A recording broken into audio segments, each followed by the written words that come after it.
So my name is Sergey Kotler. I'm the CEO of Bitrefill.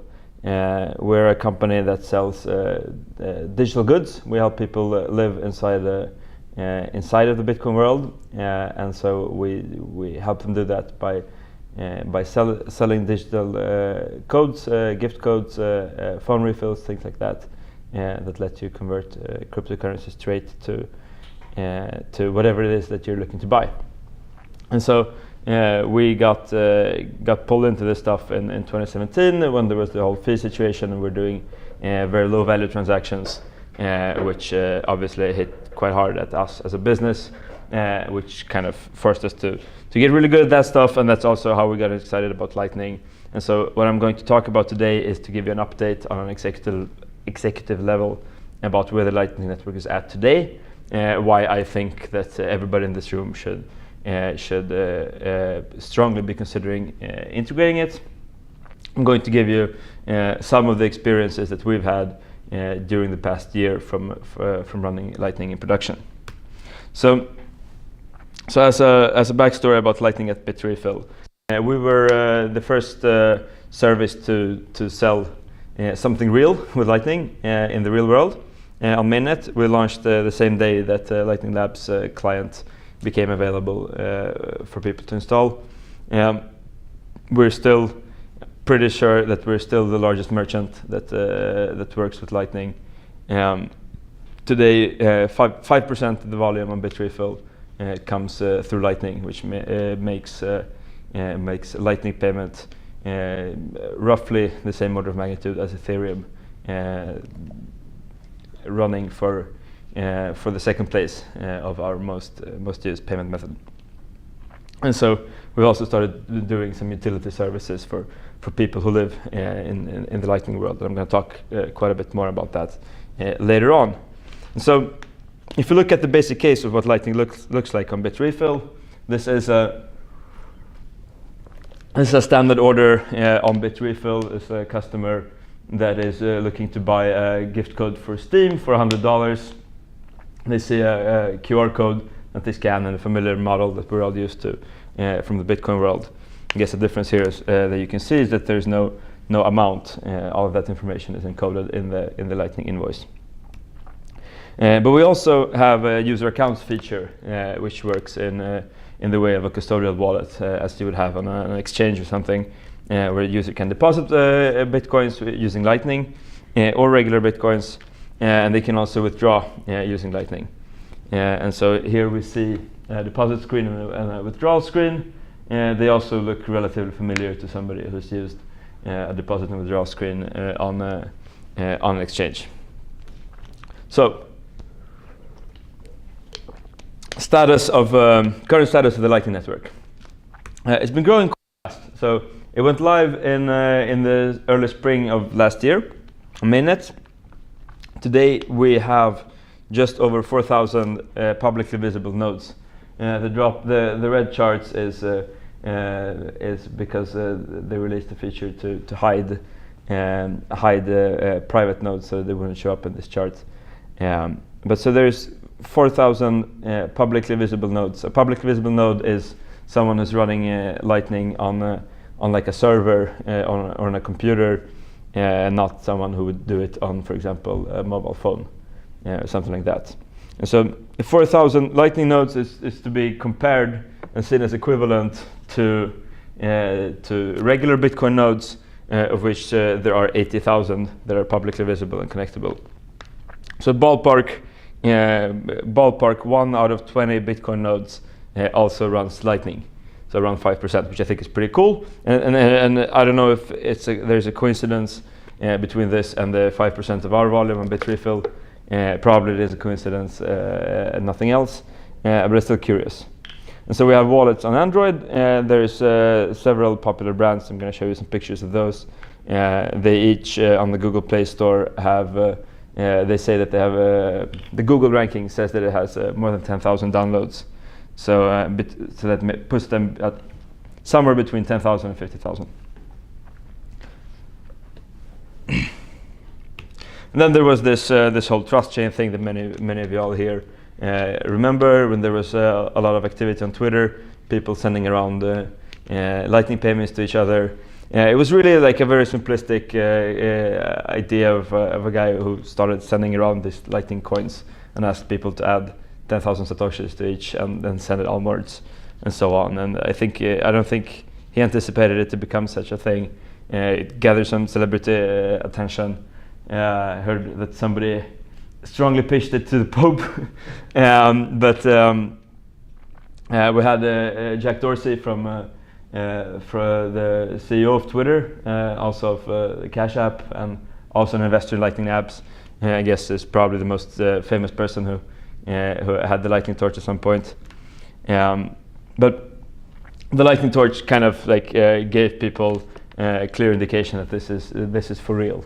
And like me personally, like we've been doing this for real for over a year, so I don't know if it was all that exciting, but it's cool to see that people are, because it did get people to install wallets, to try out, to understand the difference between this and that, and also to show people which things out there still need more work when it comes to the technical development. So if we're gonna go do a really simplistic sort of executive explanation of what Lightning is. So Lightning is a network of payment channels. And so first let's establish what a payment channel is. And all of this stuff is super simplified. I don't aim for 100% technical accuracy, so please forgive me for this. I aim for sort of 95% technical accuracy with 10% of the effort. So you understand this, you can start operating out of this stuff. So a Lightning channel, a payment channel, is a pretty standard 2 out of 2 multisig output. So the same as we often have in Bitcoin, multisig addresses. If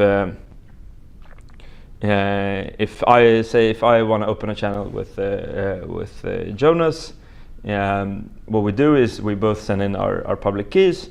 We create this address, and I send coins in to this address. And this creates a multisig coin. And we, at the same time, while we're doing this in this setup, we both also create a spending transaction that spends from that coin. And that spend transaction goes 100% back to an address that I control, and 0% to an address that Jonas controls. And so what this does is that we now have funds in a joint pool, and from those funds, 100% will be spent to me. But that means that if I want to transfer money to him, I can we can mutually create a new transaction that says that instead of 100-0, the channel's balance is going to be split 90-10. Then we can do it again, it's going to be 80-20, and so on. And we can also go the other way around. So you can go from 80-20 to back to 90-10, and so on, if you want to send money to me. And this, there is some smart contract stuff that uses a time lock and so on that prevents, in different ways, people from cheating each other and publishing old states and so on. I'm not going to go into the details. Let's just consider it to be crypto magic that establishes this stuff. I think that most of crypto is magic to most people anyway. It's rare for me to meet someone who can explain how SHA-256 works or elliptic curve. So let's just consider it like one of those things for now, and for the purpose of this talk, that's the understanding that you need to have. So, out of these channels, we build a network. So Alice connects to Bob, Bob connects to Carol, Carol connects to Dave, Dave connects to Eve and to Fred, and so on. And it creates this network. And so there is a thing it's called an HTLC. You don't really need to understand what it is. You can also call this crypto magic. And what HTLC does is that it allows you to do transactions that will update several states at once. In the way that Alice can update their balance with Bob, Bob can update their balance with Carol, Carol with Dave, Dave with Eve, and so on. And because of the nature of how the smart contract of HTLC works, it either all of these state changes happen or they don't, right? So it is atomic in that sense. So there is no risk of like a payment like getting stuck halfway. There's no risk of anybody taking the money along the way or anything like that. So you have a secure way that is non-custodial and trustless to transfer funds from from Alice to Fred, in a network like this. And the benefit of like how Lightning was designed is that it has onion routing built in from the start. I think it's an important thing to bring up when it comes to privacy. So that in this chain of transactions, each node, each link in the chain only knows about the previous link and the next link. So nobody knows who originated the payment. Nobody knows who the final destination is. Everybody is sort of on a need-to-know basis about who the previous one was and who the next one is. People don't even know, sort of, unless you are the last recipient or the first sender, the others don't know where they are in the chain. Just update their channels, and in this there is also a dynamic with that they can charge a small fee for the benefit of doing these state changes, and the sender obviously at the same time gets a clear view of what these fees are going to be and can decide whether or not to go through with the transactions or not. All right, so here's the why Lightning, and this is sort of why where I'm going to try to motivate the people in this audience to that you need to be working on this stuff, and you need to start with it now. First and foremost, we have a little saying at Bitrefill that instant is just infinitely faster, right? And that's it's a it's a logical truism. It's a division by zero. It's by definition infinitely faster. But I think it's one of those things that we often in Bitcoin have gotten so used to waiting for things. We keep waiting for our transactions to confirm, and we're waiting for our KYC verification, and we're waiting for SegWit to soft fork, and in a big perspective, we're all waiting for the hyper Bitcoinization anyway. So there's a lot of waiting in the world of Bitcoin, and but at the same time, waiting, especially when you're waiting for an unknown amount of time, just creates a risk that the customer goes away and does something else.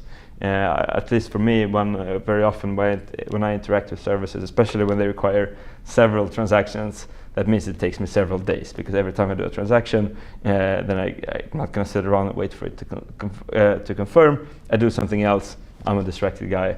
I forget all about it. Best case, I get back to it next day. Sometimes it can take longer than that. And obviously, if you're building, if you run a service, it doesn't really matter which one it is. You kind of want your customer to go through with the whole flow right away, right? And not just if it's an exchange. It's not enough that the customer deposits the coins. You probably want them to start doing the trading or whatever it is that the customer does on your service.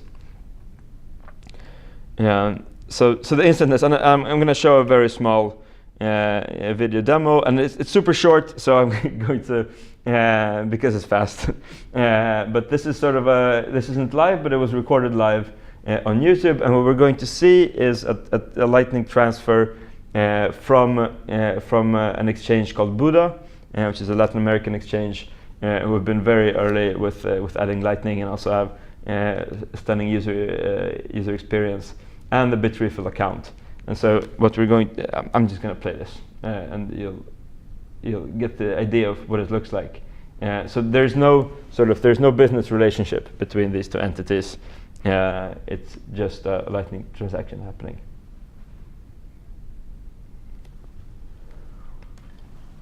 So we generate an invoice, we copy the invoice. But you're going to send one Satoshi in this. You click 1,000, 2,000, 2.5 seconds, and it's done.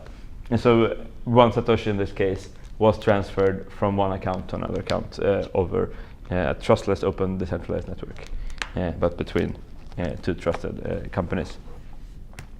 So, all right. Another benefit is when you're working with hot wallets, as many companies do, Lightning lets you reduce the amount of coins that you have in the hot wallet. And the reason for this is, you always have coins that you're waiting to confirm, and then once they confirm, you need to consolidate them, and so on. Whereas with Lightning, it's you can instantly, the coins that you received, you can instantly send them right back out. So you actually can keep a lot less coins in a hot wallet, which is, improves the security in a lot of ways. And also, another side benefit of this is that customers can actually move their coins off of the exchange very easily and put them back. So if you have a customer who's a trader, for example, and they trade during working hours, they can deposit the coins in the morning, they can do the trading for as long as they're doing their trading, and when they're done, they can withdraw and go to bed and know that their coins are not going to be stolen.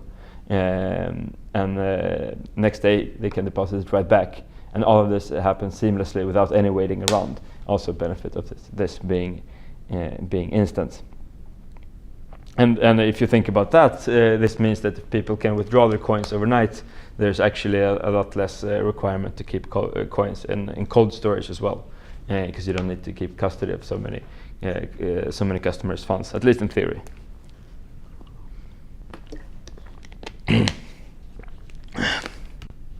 Lightning payments are cheap. They're unfairly cheap, and this is at this point, the Lightning Network is in this honeymoon phase where people are kind of being nice to each other and letting people open channels and routing for almost free. So transaction cost can be a couple of cents there, which rounds to nothing. Over time, probably there's going to be costs here, but I think by definition, the costs for payments on Lightning will always be cheaper than the costs for on-chain transactions, which is cool and that enables a lot of interesting use cases. Another big benefit is that Lightning gets rid of a lot of the different payment errors. So for us at Bitrefill, when we're working with regular Bitcoin payments, there's all kinds of things that can go wrong. The customer could send too much money and they need some back, or they send too little money and we need to deal with that, or the exchange deducted a fee and so we got too little money, but the customer meant to send the right amount, but it became wrong, or they copy paste something wrong, or the transaction gets stuck because it has a bad fee. Like there's all these different situations that can happen that just can't happen with Lightning, because Lightning payments are atomic. So in a lot of cases, like it does happen that the payment fails. But if it does fail, it fails in an atomic way, and so it didn't work. But at least you don't end up in situations that you often do with Bitcoin, where you have a customer who then doesn't have their coins, they don't know what to do, and they're scared, and you need to fix it, and it's tricky, and all of that stuff. And I'm sure that if you're a custodial service, an exchange, or something similar, probably a big chunk of your customer service tickets are going to be related to deposits and withdrawals. Where's my deposit? Where's my withdrawal? Why was there too little? Why, all of that stuff. Lightning gets rid of a lot of this, and when it comes to our experience on Bitrefill, we do get tickets about Lightning because it is a new technology and there are rough edges. But the tickets that we get are very often of a sort of onboarding once per customer nature. So it's more, how do I open a channel? And so on, and not sort of the recurring errors that you keep getting with regular Bitcoin transactions. So it's safe to say that Lightning massively reduces customer service load, but also like if you reduce the number of errors, the customer experience is better and instant is infinitely faster. So yeah, the Lightning Network enables tons of new potential activity on the network. There's so much material about this stuff out there, so I'm not going to go into length on that. But all of the different types of microtransactions and push payments and just like the vision of the perfectly liquid internet money, I think is something that we actually can enable with Lightning today. Another benefit, and we kind of already talked about this a little bit, Lightning gets, since there's with regular Bitcoin, each deposit, each payment creates a UTXO on a Bitcoin output, and then you need to, as a service, you need to consolidate them, and then we heard about the fee situation, and sometimes it can be expensive and complicated, and so on, and with Lightning there's no need to do any of that. And this is something that's not to be underestimated, because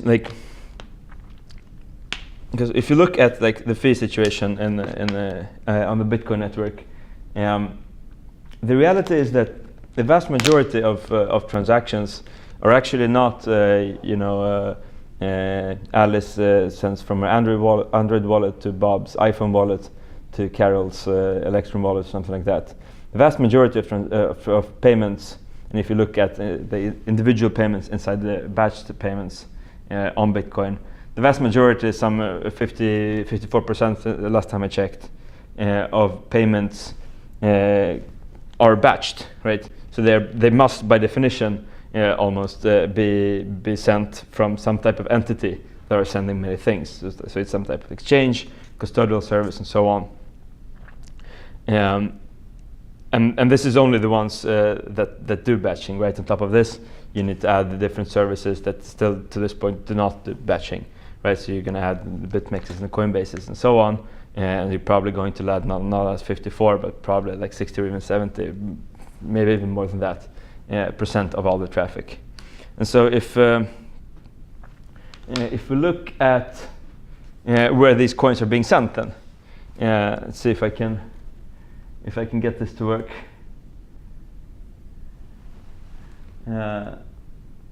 It's actually working. All right, so what we're looking at here is I just dug up before this presentation. This is oxt.me. It's a open source chain analysis tool. It's free to use. And so I just picked a transaction from Binance from a couple of days ago, before the incident. But it's a pretty good example. So what we see on the left side is by their own coins, and this is a batch withdrawal transaction. And so in this, you see a bunch of different payments and where they go to. And since this is a chain analysis software, it does a best effort attempt at determining which entities it is that are receiving this. We see that here in the beginning, you have coins going to Poloniex. We have coins going to BitX, which is now called Lumo, to Bitstamp, to BitMEX. And you can see that BitMEX, their addresses start with 3BMEX, as in BitMEX. So if you search for that, you see that there are, okay, you don't see it, but there's in this transaction, there's 8 different payments to BitMEX. And there's even one payment here that is back to Binance, to another wallet on Binance, right? So it's one user on Binance sending to another user on Binance. And all of this, this is the vast majority of transactions, of payments on the Bitcoin network. And so imagine if we could take all of this traffic and move this off of the on-chain network, because it would also, if we move it off, it would also give a better user experience to the customers, right? They wouldn't need to wait. They wouldn't leave their private information on the blockchain for others to dig into. It would be free.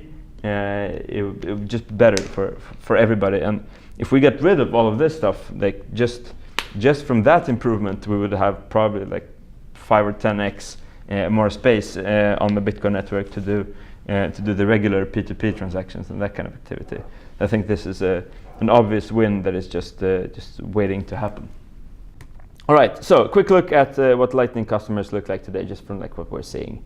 So I guess a good chunk, and this was obviously more in the beginning, a good chunk of customers are early adopters. They're using their own command line. They're spinning up their own Lightning node on their computer or on a server instance that they control, something like that. Obviously, the number of these is decreasing a little bit, but they're still out there to some extent. There's good wallets for Android that are non-custodial, where the customer holds their own keys. There's a Bitcoin Lightning wallet that we've done some collaboration with. Claire has a very nice user interface, and then there's Breeze wallet also has a Bitrefill integration and that do a lot of interesting ways of improving Lightning user interface. And then we have the hosted wallets. So a hosted wallet is basically where you have an account. It's not your keys, not your Bitcoin. So you're entrusting to someone else to make sure that your coins are safe. But what you get instead is that you have you're riding on a professionally managed Lightning node, which in theory at least makes it easier for them to get good user experience in the beginning.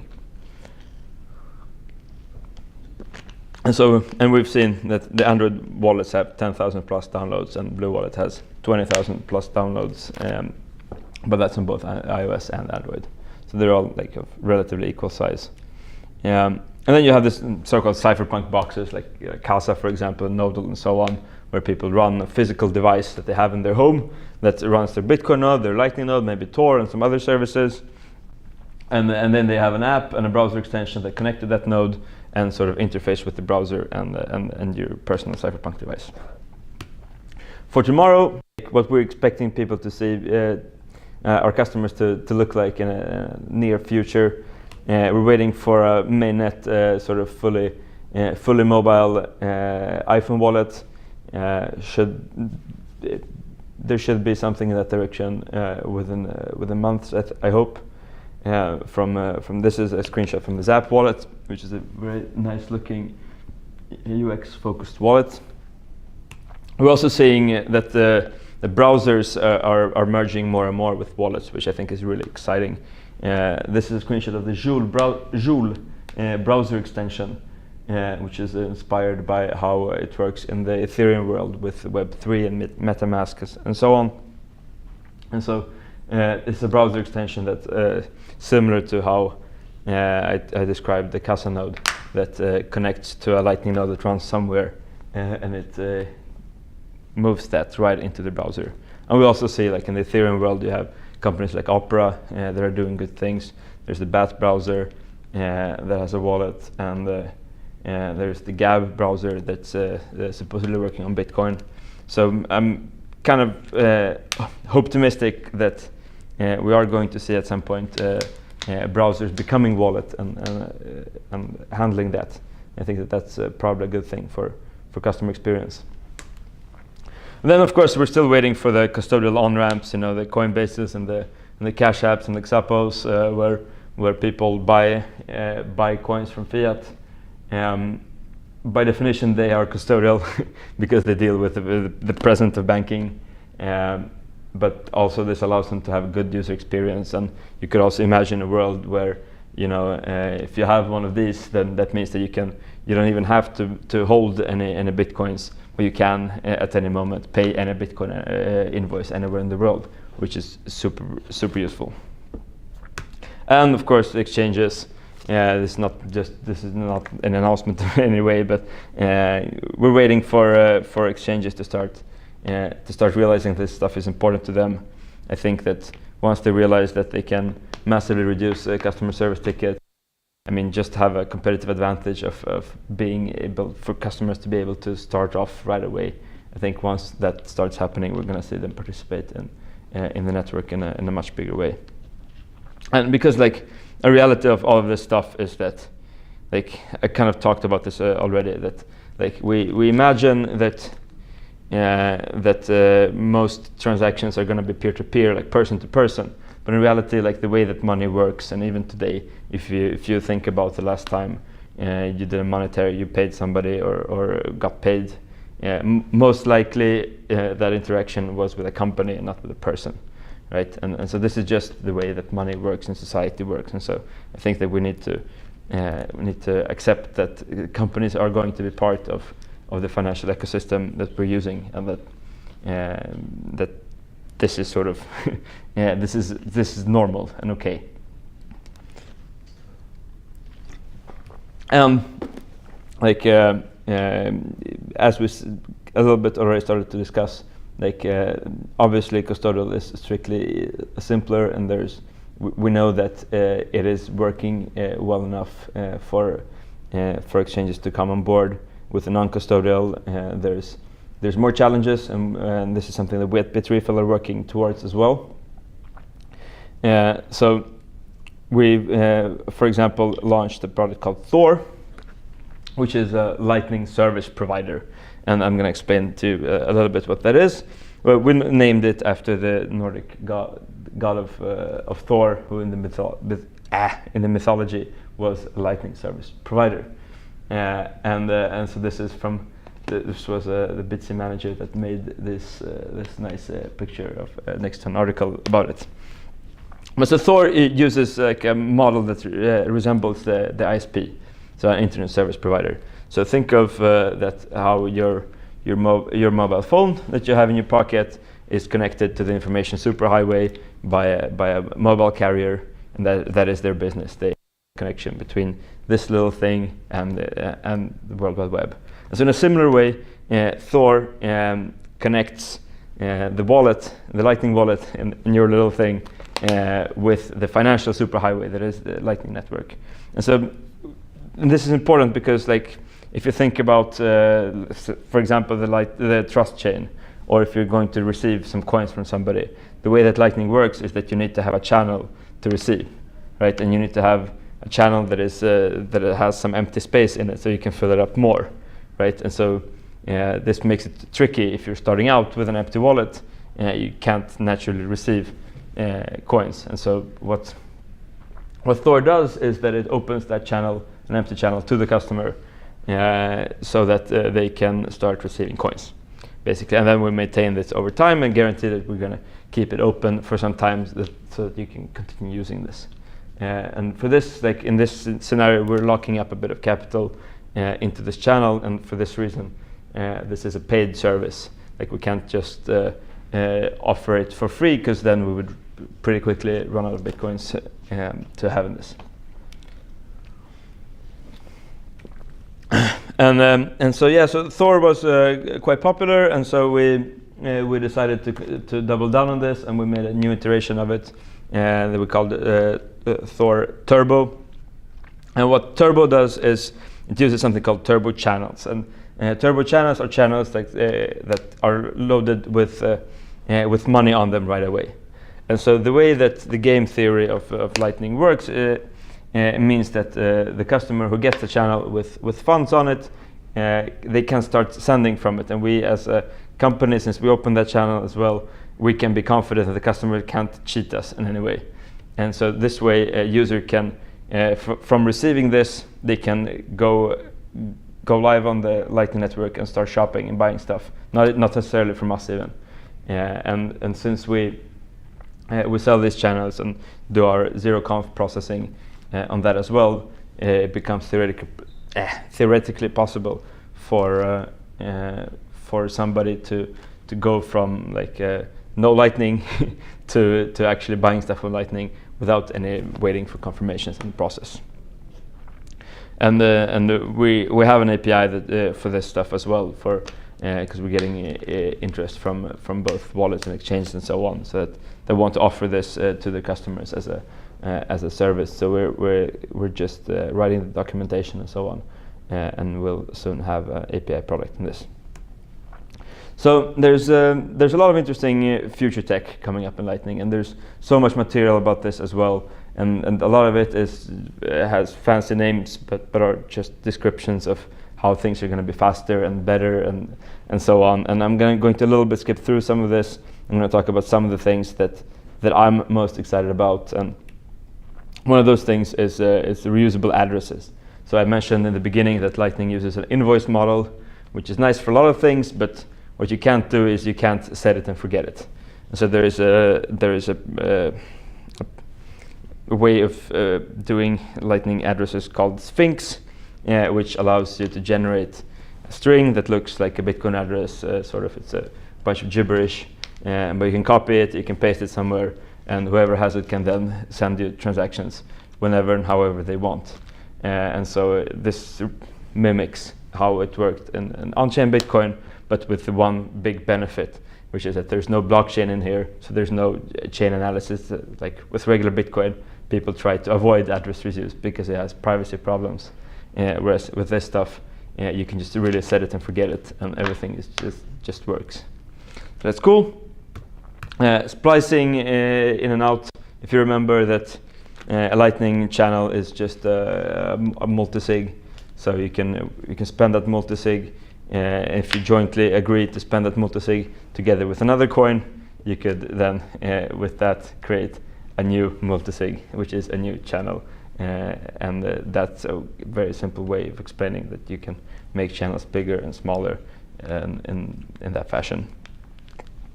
So that's technology that's coming soon.